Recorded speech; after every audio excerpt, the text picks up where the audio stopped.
Hi, and welcome everybody to the Winner's Circle Sports Betting Channel. My name is Ross Benjamin, and like every Monday, and it is Monday, October the 16th, I'm joined by Mr. Doug Upstone of DocSports.com. We are sponsored by gamblersWORLD.net and gamblersWORLD.com. Gamblers World, okay? How's that? Keep it all universal. GamblersWORLD.net is where you'll find 10 of the finest handicappers in the country. GamblersWORLD.com is where you'll find all our videos. Doug, how was your weekend, my man? It was good, and before I start, I would like to say, Ross, congratulations to both of us. The last 2 weeks here at Winner Circle, we've had the #1 watch video, so that's nice. Yes, and we have. We appreciate everybody stopping by and checking us out. And yes, maybe one can say that we have a little bit of an advantageous position doing it on a Monday. Nonetheless, that wasn't always the case this season, so we've been doing it every Monday. So hey, people are liking what they're hearing from us, Ross, and trying to deliver. And nothing against the other guys on the show, because they all do a terrific job. But it's not like we barely were #1. It was the disparity was quite large between #1 and #2. So, I mean, we're not complaining. We had a great viewing for the last 2 Mondays, but the entire channel itself, we are ecstatic over the amount of new subscribers we keep getting and the growth of the channel, Doug. And it's attributed to not only the people, you and the audience, because you're what makes this show, but the great handicappers and guests we have on the show. So in any event, Doug, your weekend, you said you did pretty good. Yeah. So primarily the high point was the NFL yet again, 4th straight winning week. Had a 7-unit best bet winner, my top play of the season, on the Los Angeles Rams, who were a little shaky come halftime, Ross. I have to admit, I wasn't exactly thrilled with what I was seeing, but as expected, Sean McVay, whatever he said at halftime, got them to start to play up to their ability, and then eventually so did Arizona play to their ability, and they got the job done. So 4th straight winning week, up $2,200 in particular, so that was really good. So very pleased about that in particular, Ross. Excellent, Doug. And it does not shock me whatsoever. I had sort of a ho-hum type of weekend. I went 4-3 on Saturday in college football, 1-1 in the NFL yesterday. I just didn't like the card yesterday, Doug. Me neither. And I lost with Tampa Bay. I cashed with the Raiders. I had them on the money line, and boy, oh boy, the way that game ended, I would have had my heart in my mouth because the Raiders weren't covering that game until they got a late safety. So tough way to lose a game. But, again, I laid 150 on the money line, which I very rarely go that high. But I had a nice 56-3 straight up angle on that game. And, I would have covered the spread. But I'm awfully glad I used the money line, Doug, because it saved me a lot of years off my life. In any event, Tampa's one of those teams for me, Doug, this year that I just can't seem to catch a break with. I've had them twice now. In both times at home, both times as a home underdog, and they lose to the Eagles. And then yesterday they lose to Detroit 20-6. And it's time to start taking, not that people weren't taking Detroit seriously, but I think the biggest part of the Lions right now in their game is I think they get a lot of accolades for their offense and how they are able to produce, stretch the field and produce a lot of points. But boy, oh boy, you don't want to play a running back in fantasy football against Detroit because they're tremendous against the run. Yeah, I mean, everything about this team, I mean, there was question marks to me, and I don't know, I don't recall if you said you had question marks about them coming into the season, but, and that was one of the keys is, what would their defense look like? And really what they've done is that they've just done it internally, and they've done it, let's just say kind of the old fashioned way, is through the draft and then just adding pieces as you go along. And lo and behold, this is a really tough physical football team that is not a lot of fun to play, and they can just beat you down. The offense wasn't great yesterday, but it was more than good enough. And the defense, I don't think, let's be honest. I mean, Tampa Bay, I think, has overachieved even, at 4-2 or 3-2 now. And I don't see that holding up as it goes along, and even in a, very mediocre division, but still, now I have a question for you. How many games this weekend in the NFL do you think if Dan Lanning of the Oregon coach was the coach, how many games do you think he would have lost in the NFL over the weekend as the coach? I'm not sure where you're going with this question.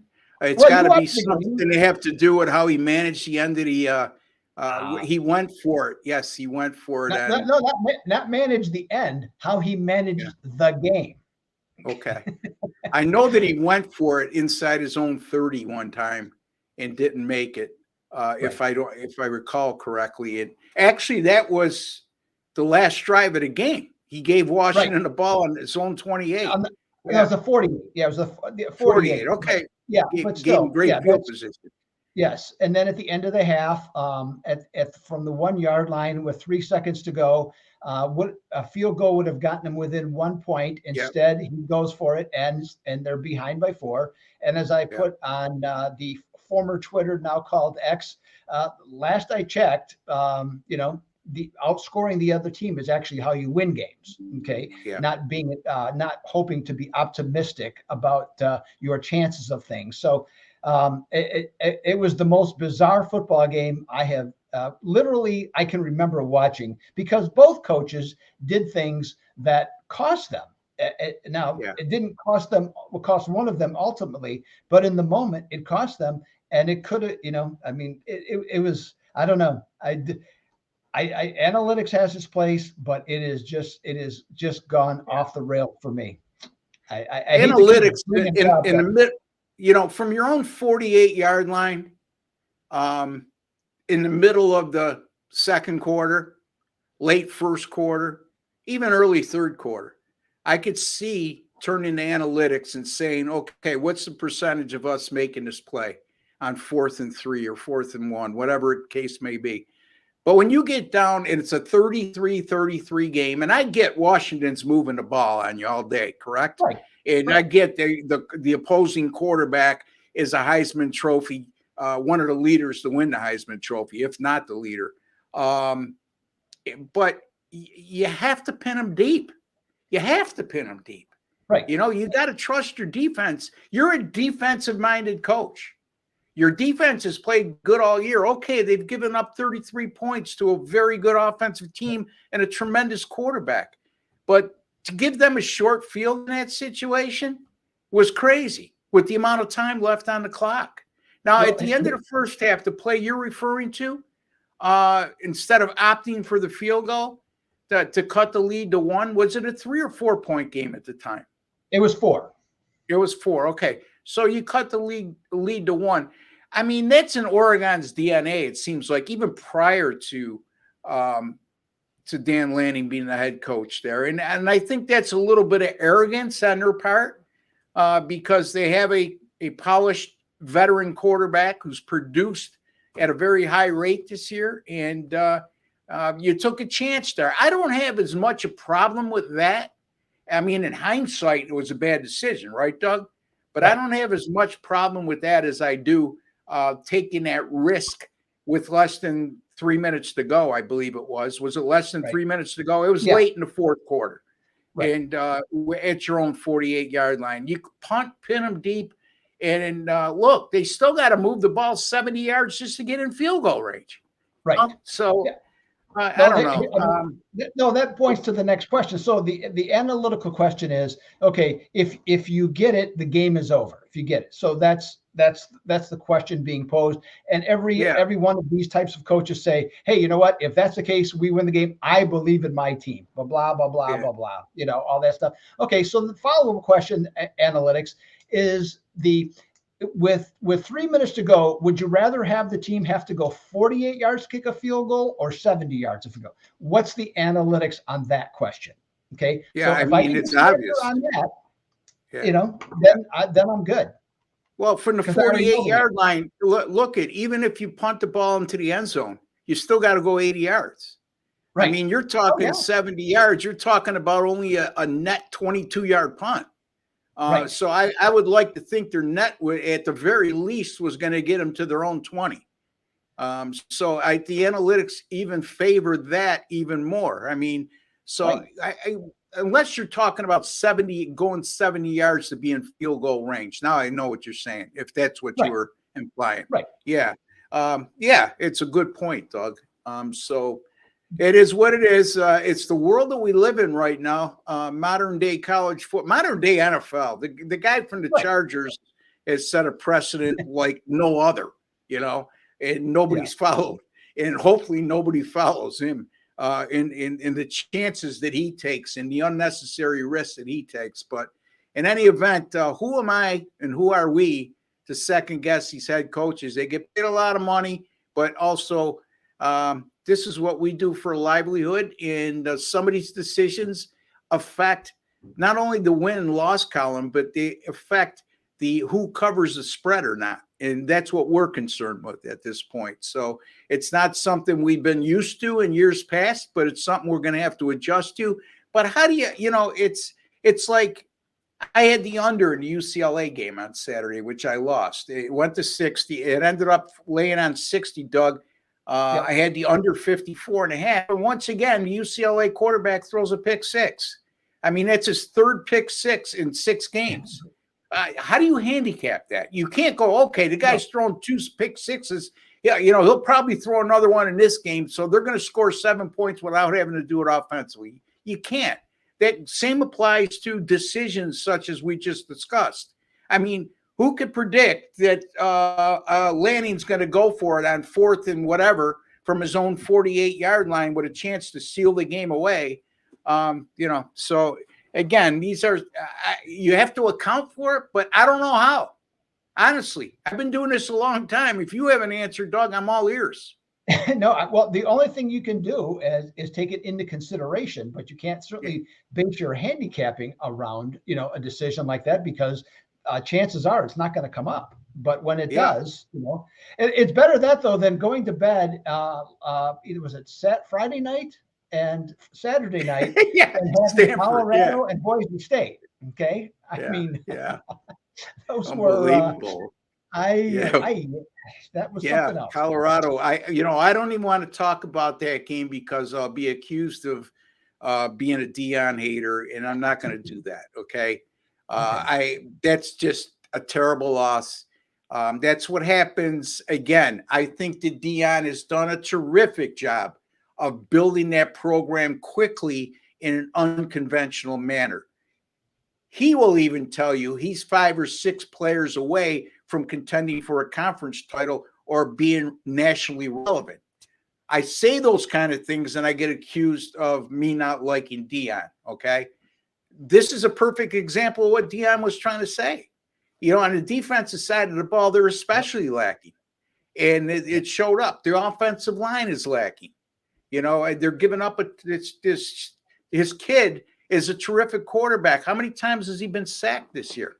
Yeah. So in any event, if it's a tough 12-game schedule, Ross, right? I mean, it's a 12-game schedule. So, I mean, but I mean, it's especially a tough loss when you're winning 29-0 at home against a team that is shown previous to that game to be offensively anemic and terrible.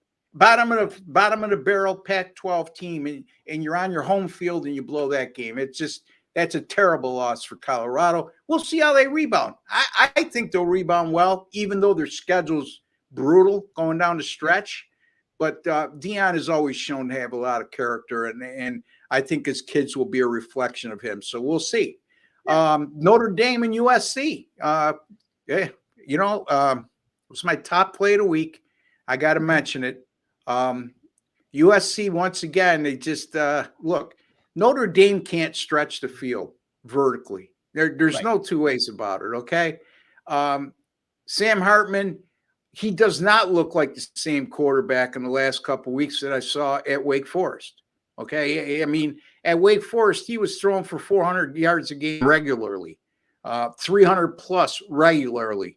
He just doesn't have the receivers to get the separation, yet they were able to still put 48 up on USC, and they did it the way I thought they would, jamming it down their throat, controlling the clock, and you got to give Notre Dame's defense is a lot better than people think. Cast away that game at Louisville, which I think was just an absolute fluke. It was a result of playing 2 really tough opponents in a row and then being on the road and 3 straight national or primetime games. And this week was another primetime game against another tough opponent, but they were home, Yes. and I just tend to believe they took that game lighter than they should have.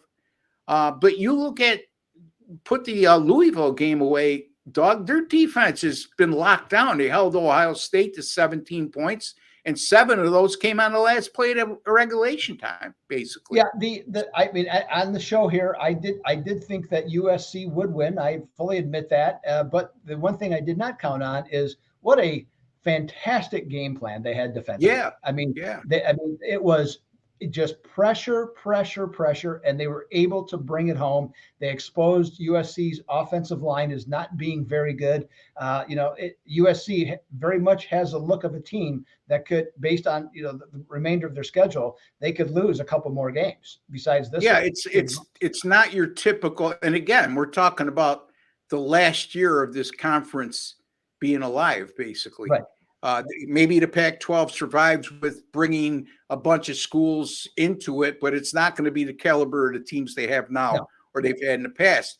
But it's been down years for the Pac-12 for quite a long time, up until this year.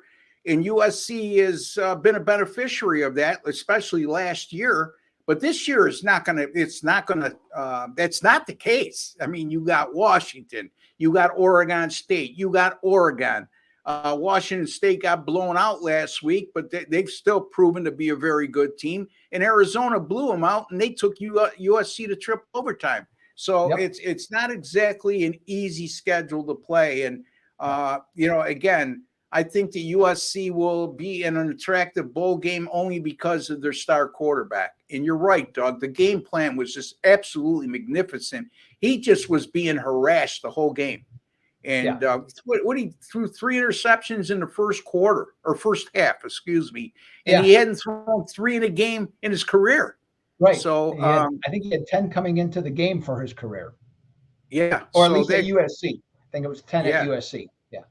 Yep. Anything else in college football that we missed before we get to our free picks in college football for Saturday? Nothing that really stood out to me. I know that this week's is a bit weaker schedule, but that Penn State-Ohio State game is the one that's going to draw a lot of attention, along with Tennessee and Alabama. And I know on your future shows you'll be talking about those games as well. Yeah, I will. I'm glad you brought that up. So we have, as a matter of fact, let me take a look at the schedule real quick here, folks, while we have you, and then we'll get into Doug's free pick. Of course, when I need to get this up, it's not available. Here we go. Yeah, tomorrow with Jesse, Sean, and myself, we'll be covering Penn State, Ohio State, Clemson, Miami of Florida, and Duke and Florida State. And then on Wednesday, it'll be Jesse, Sean, and myself again, Utah, USC, Ole Miss, Auburn, Mississippi State, Arkansas. And then with Doug and Kyle on Thursday, TCU, Kansas State, Tennessee, Alabama, and South Carolina, Missouri. Some pretty good games on tap, folks. So you won't want to miss those shows as well.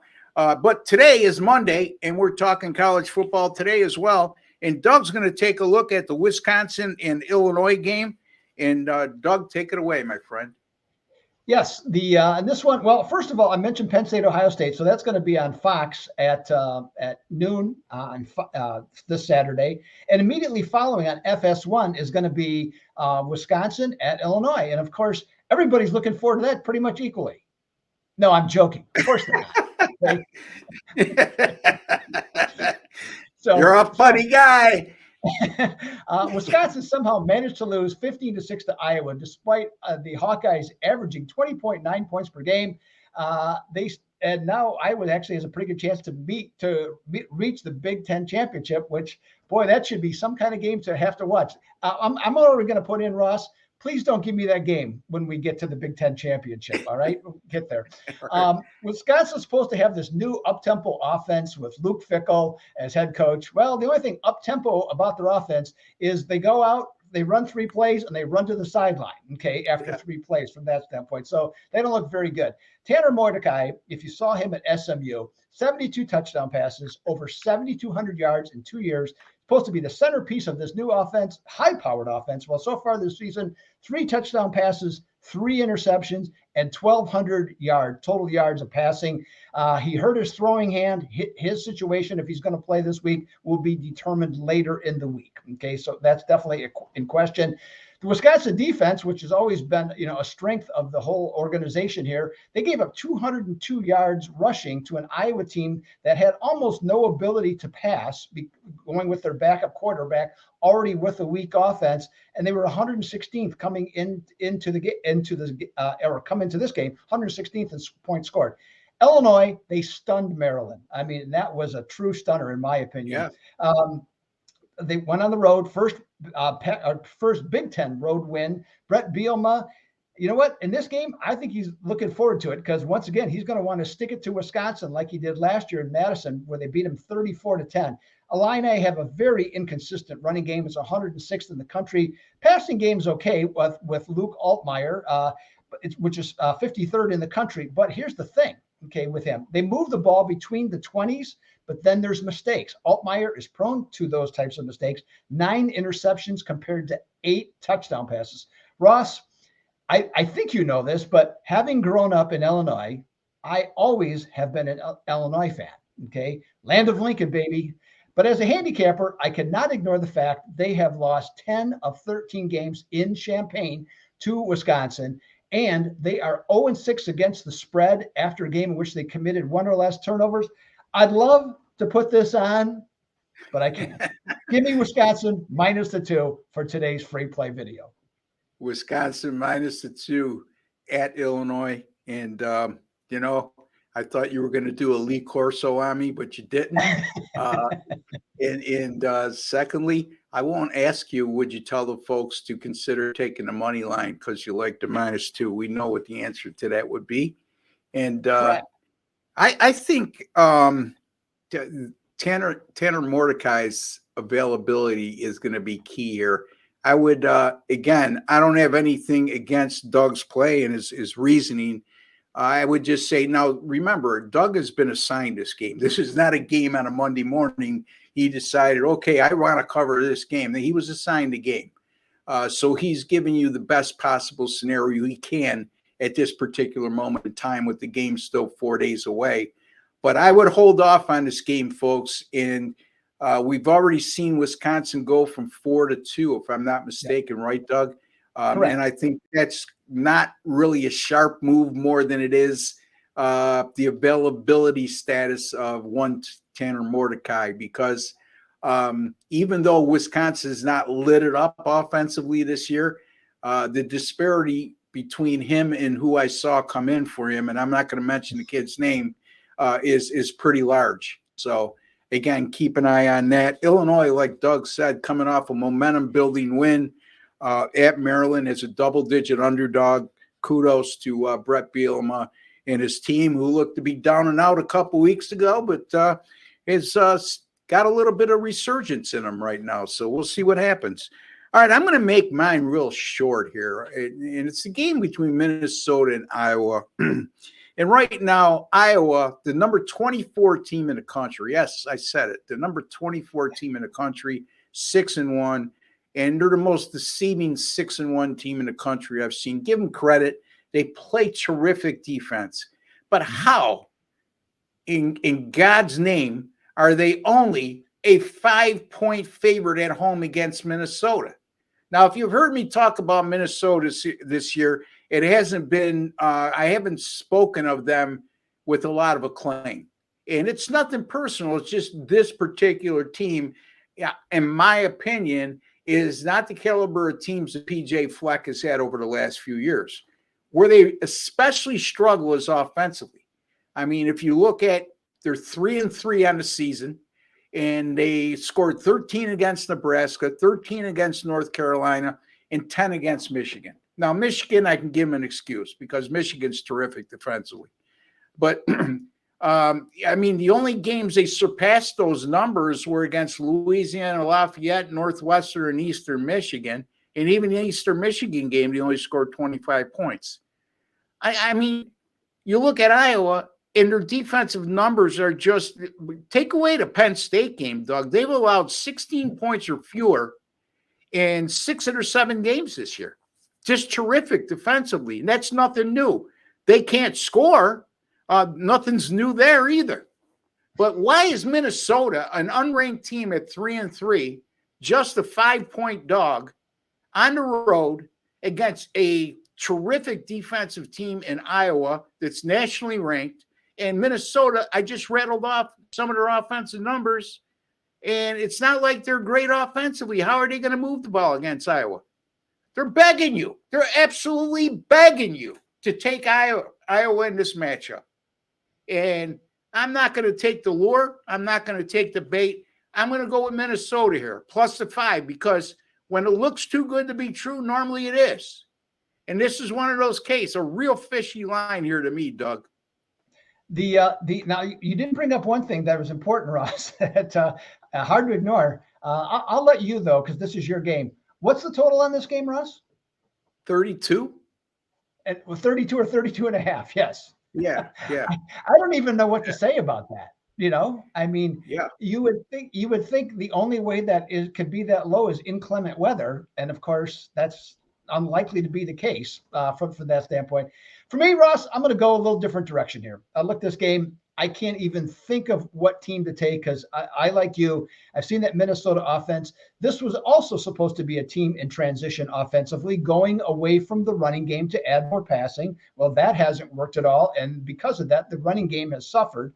So Iowa is -3 for the first half. Okay. Looked up Iowa 14-4 first half line in home games after allowing 6 or less points in their last game, and 21-7 against the first half line as a home favorite of 2 to 3.5. So I'm going to take Iowa -3 at halftime on this game.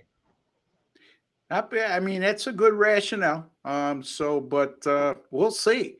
I mean, I would thought you were going to go with the under 32, the way you were headed down that path. No. I on a number like that, I mean, the only game that I would go under 32 would be Army and Navy.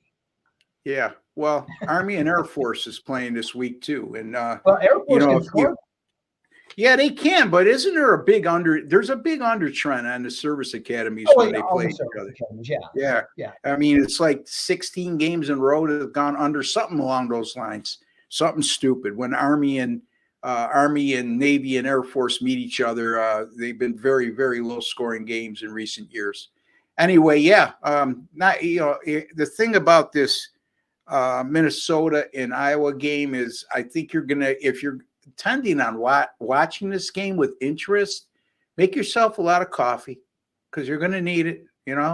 It's because it's going to be a snooze fest, in my opinion. I'd go for the big gulp Mountain Dew myself. I'd go that route instead.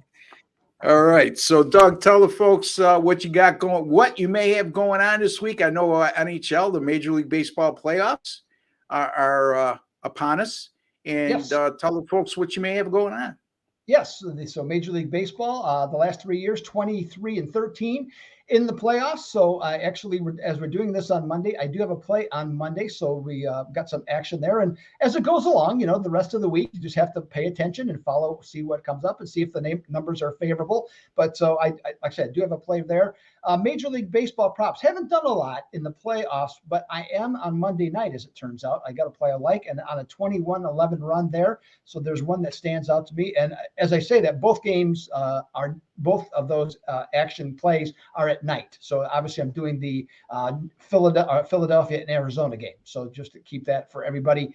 So we have that. Hockey past the last couple days didn't like much, but still 3-0 start. So like where that has taken me. And so then the Tuesday, we've got a bigger card. And obviously Tuesday, I think it's Thursday and Saturday are likely the days of play. So look for those at the Doug Upstone page at Doc Sports. And as I mentioned, NFL, 4 straight winning weeks, doing really happy with that. 4 best bet winners in a row the last 4 weeks. So looking forward to another big weekend of NFL football, Ross. I'm looking forward to the week as well. I had my first losing week in quite a long time. It was barely a losing week, but it was a losing week nonetheless. And like I said, I'm transparent. I beat on my chest when I win. And if you don't, you should get out of this industry. I've had this discussion with a couple handicappers this week who are shy about telling people when they're winning.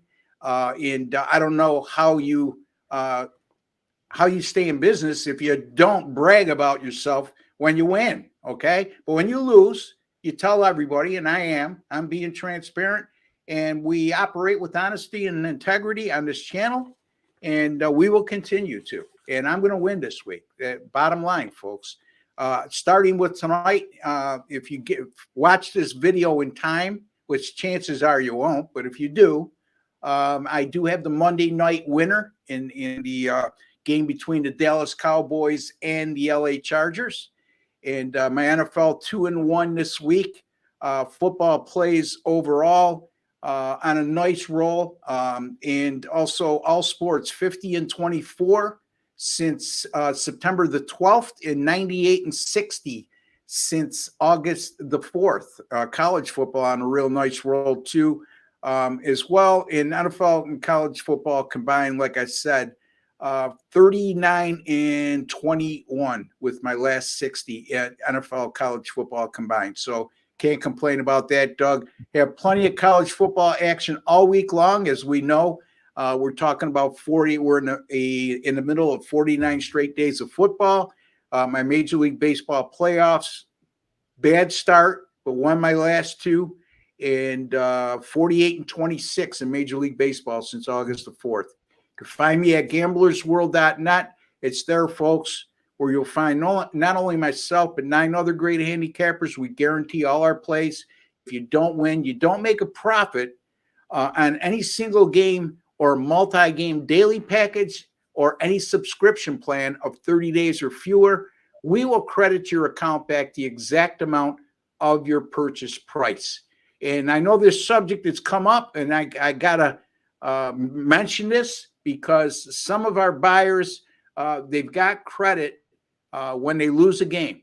So if you get $35 in credit and you buy a pick, for my pick for $49, and it only costs you $14 because you got 35 in credit. If I happen to lose, folks, you don't get the whole 49. We credit the amount you take out of your pocket. Okay, so you're not going to get credited with another credit kind of thing. So if you got $35 in credit, you use that. You use it once and it's done. Okay, that's it. But we do credit. We do guarantee our picks in that regard. Any questions about that, just feel free to email us at our customer service email right there on the gamblersworld.net page. Don't forget, if you have not subscribed, if you're on your PC, WC logo in the bottom right-hand corner of your video box, click on that. It's absolutely free, no strings attached. There's no hidden agenda. And if you're on your mobile device, which most of you are, black subscribe button right underneath the video box, hit that. And if you're on your smart TV, the same thing. 14% of our viewers, Doug, are watching us on their big screen smart TVs. So probably because they really wanted to zero in on your scar on your nose. And you got a lot of compliments. And as far as the healing process goes, my hat's off to the doctor who did that surgery. And in any event, folks, there's a like button underneath, Doug. What do we want them to do with that like button? Punch that like button.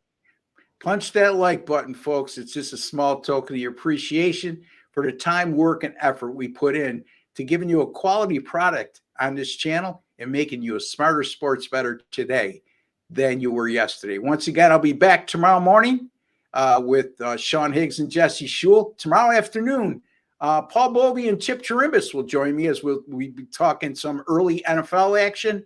Until then, for Doug Upstone and Ross Benjamin, take care and God bless, folks.